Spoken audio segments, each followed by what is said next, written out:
Transplant surgeon and andrologist. आज मैं आपसे किडनी स्टोन से रिलेटेड कुछ चीजें आपको बताने के लिए यहाँ पे आया हूँ। मोस्ट इम्पॉर्टेंटली किडनी स्टोन्स होते क्या हैं और किडनी स्टोन्स क्यों होते हैं और किडनी स्टोन्स की वजह से क्या क्या दिक्कतें हो सकती हैं और किडनी स्टोन्स का ट्रीटमेंट कैसे होता है।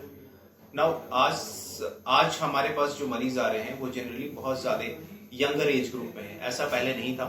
पहले जनरली 40s और 50s में किडनी स्टोन्स होती थी। नाउ हमारी लाइफ स्टाइल आजकल ऐसी बदल गई है कि हम लोग बहुत ज्यादा जंक फूड खाने लगे हैं या कुछ ऐसी चीजों का सेवन करने लगे हैं जिनके किडनी स्टोन्स हमें 2 से 3 डिकेड पहले से होने लगा है। नाउ किडनी स्टोन्स होते क्या हैं और क्यों होते हैं। नाउ किडनी स्टोन्स भिन्न भिन्न प्रकार के होते हैं। जनरली मोस्ट कॉमनली जो हम किडनी स्टोन्स होते हैं वो कैल्शियम ऑक्सलेट के होते हैं जो ऑलमोस्ट 60% केसेस में होते हैं। कुछ किडनी स्टोन्स यूरिक एसिड के होते हैं जो बहुत ही कम लोगों में देखे जाते हैं और कुछ और स्टोन्स होते हैं जिनको हम इन्फेक्शियस स्टोन कहते हैं और स्टीरोइड्स स्टोन्स कहते हैं और ट्रिपल फॉस्फेट स्टोन्स कहते हैं। नाउ कैल्शियम ऑक्सलेट जो स्टोन्स हैं वो जनरली उन लोगों में पाए जाते हैं जो कैल्शियम ऑक्सलेट ज्यादा सेवन करते हैं। नाउ खाने से रिलेटेड और पानी से रिलेटेड बहुत सारी इंपॉर्टेंट चीजें हैं जो लोगों के अंदर गलत धारणाएं हैं और हमें उन धारणाओं को तोड़ना पड़ेगा। सबसे मोस्ट इंपॉर्टेंट जो गलत धारणाएं हैं वो ये हैं कि हमें कितना पानी पीना चाहिए। तो हमें कम से कम एक नॉर्मल एडल्ट को जनरली 2.5 से 3 लीटर पानी पीना चाहिए ताकि हमारा यूरिन 2 लीटर के आसपास आए। ना हम कैसे डिसाइड करेंगे कि हम एडिक्वेट वाटर इनटेक और एडिक्वेट हाइड्रेशन मेंटेन कर रहे हैं। द मोस्ट इंपॉर्टेंट थिंग जो आपको आपके हाइड्रेशन स्टेटस के बारे में बताएगा वो है यूरिन का कलर। यूरिन का कलर अमूमन नॉर्मल कंडीशंस में टैप वाटर की तरह होना चाहिए। जनरली होता यह है कि हम जो यूरिन का कलर है वो टैप वाटर की तरह होना चाहिए और अगर हमें ऐसा लग रहा है कि यूरिन का कलर हाई कलर्ड है या येलोइश कलर है, इसका मतलब हम अंडर हाइड्रेटेड हैं, यानी हमारे अंदर पानी की जो मात्रा है, जो पानी का सेवन कर रहे हैं वो बहुत कम है। नाउ दूसरी चीजें हैं जो खाने से रिलेटेड है। नाउ कुछ खाने की चीजें जो हमारा नॉर्मल रूटीन होता है उसकी वजह से स्टोन्स बनते हैं। नाउ इसमें मिथ बहुत ज्यादा है कि कुछ चीजें जो हम रेगुलरली खाते हैं वो स्टोन्स नहीं बनाती और वो स्टोन से निकल जाती है। सबसे इंपॉर्टेंट मिथ जो है वो है आज के टाइम में अल्कोहलिक और नॉन अल्कोहलिक जो चीजों का सेवन कर रहे होते हैं। जैसे हम नॉन अल्कोहलिक में ले लें तो ग्रीन टी, आइस टी और ब्लैक टी, इन सभी चीजों में जो ऑक्सलेट जो कंसंट्रेशन होता है जिसकी वजह से स्टोन बनते हैं वो बहुत ज्यादा होते हैं और हमें ये बताया जाता है या लोगों की ऐसी धारणा बन चुकी है कि हम ये पिएंगे, आइस टी पिएंगे या ग्रीन टी पिएंगे तो स्टोन्स कम बनेंगे। ऐसा कुछ नहीं है। तो ऑक्सलेट जो कंसंट्रेशन इनमें है, specially green tea, black T, coffee and ice tea, इसमें बहुत ज्यादा होते हैं। दूसरी मोस्ट इंपॉर्टेंट धारणा है कि हमें पहले से ही स्टोन है और लोग ये कहते हैं कि आप अल्कोहलिक ड्रिंक्स लेंगे, स्पेशली बियर, तो उसमें से स्टोन निकल जाएंगे। लेकिन ये गलत धारणा है क्योंकि अल्कोहलिक ड्रिंक्स खासकर बियर और वाइन में तो कम, लेकिन बियर में बहुत ज्यादा ऑक्सलेट कंसंट्रेशन होता है। तो हम उससे वजह से पेशाब की मात्रा तो बहुत ज्यादा बनने लगेगी और कुछ छोटे स्टोन्स निकल भी जाएंगे, लेकिन चूंकि ऑक्सलेट कंसंट्रेशन बहुत ज्यादा है तो उस कंडीशन में बार बार आप स्टोन बनाएंगे। दिस हैपेंस, ये सारी चीजें उन लोगों में होती हैं जो आदतन बहुत ज्यादा बियर का इस्तेमाल करते हैं। दूसरी चीजें कुछ जैसे हम चॉकलेट खा रहे हैं, जैसे हम नट्स खा रहे हैं, आलमंड खा रहे हैं या कुछ फ्रूट्स या वेजिटेबल्स जैसे बीट रूट है, जैसे टमाटर है, जैसे पालक है, इस तरह की चीजों के सेवन से ही बार बार स्टोन बनते हैं। अब हमारे पास जो पेशेंट्स आते हैं उनका सबसे पहली क्वेरी या क्वेश्चन ये रहता है कि क्या हमें इसे पूरी तरह बंद कर देना चाहिए। नहीं, इसे हम पूरी तरह नहीं बंद करते, लेकिन हाँ, quantity under moderation, everything under moderation. इसका मतलब ये होता है कि हम उस चीजों का सेवन करें लेकिन कम मात्रा में करें। जो इन सारी चीजों से डिस्कशन करने के बाद भी हमें ये होता है कि कुछ स्टोन्स पेशेंट्स बना रहे होते हैं दोबारा से बार बार। अब उन ये होता है कि 50% अगर किसी पेशेंट्स के कोई स्टोन फॉर्मर है तो वो अगले 5 साल में 50% उन पेशेंट्स में स्टोन बनेंगे ही बनेंगे। ना हमें इसे प्रिवेंट करना है। तो सबसे मोस्ट इंपॉर्टेंट प्रिवेंटिव मेजर्स जो है वो ये है कि हम पानी का सेवन अच्छे हिसाब से करें ताकि हमारी किडनी एडिक्वेटली हाइड्रेटेड रहे ना। किडनी का काम हमारा है ये कि हमें उस किडनी ब्लड को फिल्टर करना है, प्यूरिफाई करना है। अगर हम पानी कम ले रहे होते हैं तो जनरली उसके किडनी की नॉर्मल एबिलिटी होती है कि वो कुछ मिनरल्स एंड कुछ सब्सटेंस वो उसको रिटेन करे और स्टोन बनाए। तो अगर हम पानी अच्छे से सेवन कर रहे होंगे तो किडनी में स्टोन्स बनने की जो फ्रीक्वेंसी है वो कम हो जाएगी।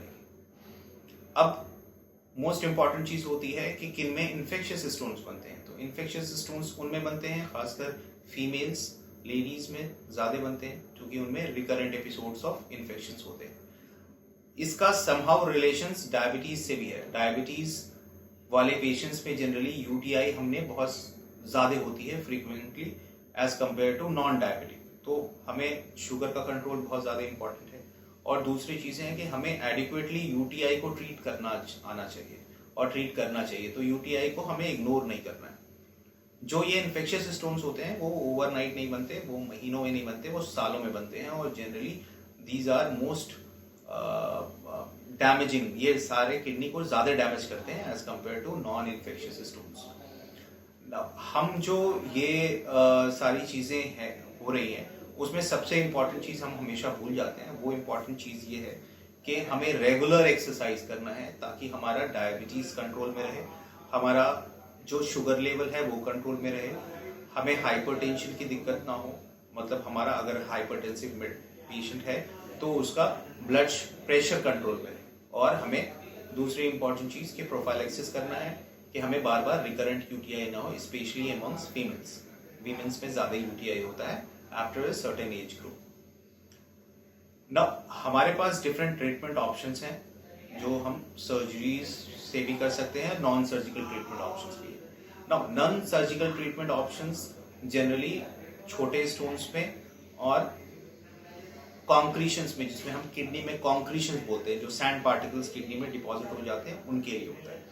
नाउ नॉन सर्जिकल ट्रीटमेंट में हम कुछ मेडिसिन देते हैं। जैसे कोई स्टोन आके पेशाब की नली में फंस गया हो तो उस नली को रिलैक्स करेगी और उसके बाद छोटे स्टोन्स, जनरली 4 से 5 mm वाले छोटे स्टोन्स निकल जाते हैं।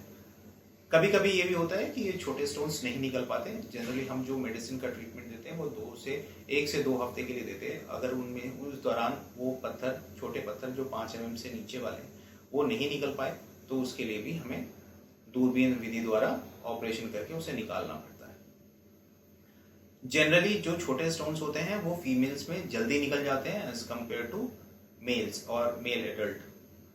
अब हमारे पास जो सर्जिकल ऑप्शंस अवेलेबल हैं किडनी स्टोन्स के लिए वो आज के टाइम में मिनिमली इन्वेजिव ट्रीटमेंट ऑप्शंस जो हम कहते हैं, दूरबीन विधि द्वारा सारे, दूरबीन और लेजर विधि द्वारा सारे स्टोन्स का ट्रीटमेंट होता है। ये मिनिमल इन्वेजिव है जिसमें शॉर्टर हॉस्पिटल स्टे होता है, ब्लड की जरूरत नहीं पड़ती। मैक्सिमम 1 से 2 दिन लोग हॉस्पिटल में एडमिट रहते हैं। इनफैक्ट कुछ पेशेंट्स में हम डे केयर बेसिस पे भी सर्जरी करते हैं और पेशेंट्स उसी दिन अपने घर वापस जा सकता है। इसमें हमारे पास मल्टीपल ऑप्शंस हैं और आजकल टेक्नोलॉजी एडवांस इतनी ज़्यादा हो चुकी है कि बहुत सारे इंस्ट्रूमेंट्स इतने छोटे हो गए हैं कि हम आराम से दूरबीन विधि द्वारा उन चीज़ों का ऑपरेशन करेंगे और पेशेंट्स के बॉडी पे कोई भी चीरा, स्कार या कोई भी डिफॉर्मिटी नहीं होगी। इसमें यूरोट्रोस्कोपिक लिथोट्रिप्सी होती है जिसको हम URSL कहते हैं। और उसके अलावा अगर कोई पत्थर किडनी में है उसके लिए हम RIRS एक नई तकनीक है जिससे हम उस स्टोन का छुटकारा करते हैं, उस स्टोन को ब्रेक करते हैं और उसको निकालते हैं। इन दोनों प्रोसीजर्स के बाद हम किडनी से लेके नीचे किडनी की नली तक एक पाइप छोड़ देते हैं जो सॉफ्ट और प्लास्टिक की ट्यूब होती है जिसको DJ स्टेंट कहते हैं। वो अमूमन हम 1 हफ्ते के बाद पेशेंट से निकाल लेते हैं अंडर लोकल एनेस्थीसिया। एक बड़े पत्थर, खासकर जो इन्फेक्शियस स्टोन होते हैं, स्टैगॉन स्टोन होते हैं, एस्ट्रोवाइड स्टोन्स होते हैं, अगर वो बड़े पत्थर हैं, जनरली 1.5 सेंटीमीटर से ऊपर वाले पत्थर, उनके लिए एक मिनिमली इन्वेजिव जो ट्रीटमेंट ऑप्शंस हैं वो हैं PCNL। इसमें इसका मतलब होता है परकुटेनियस नेफ्रोलिथोटमी। इसमें एक छोटा आधे सेंटीमीटर से 1 सेंटीमीटर का एक चीरा बैक पे लगता है और उससे हम दूरबीन से किडनी के अंदर जाते हैं और किडनी के अंदर से हम पत्थर तोड़ के पीसेस में निकाल देते हैं और उसके बाद डीजे स्टेंट डाल देते हैं ताकि जो किडनी में सूजन है या इन्फेक्शन का कंपोनेंट है वो 1 हफ्ते में रिजॉल्व हो जाए और 1 हफ्ते के बाद हम उस डीजे स्टेंट को निकाल देते हैं अंडर लोकल एनेस्थीसिया। तो आज के टाइम में किडनी के स्टोन्स के सारे ट्रीटमेंट ऑप्शंस बहुत ही सेफ हैं और minimum blood loss with minimum morbidity and with minimum cost.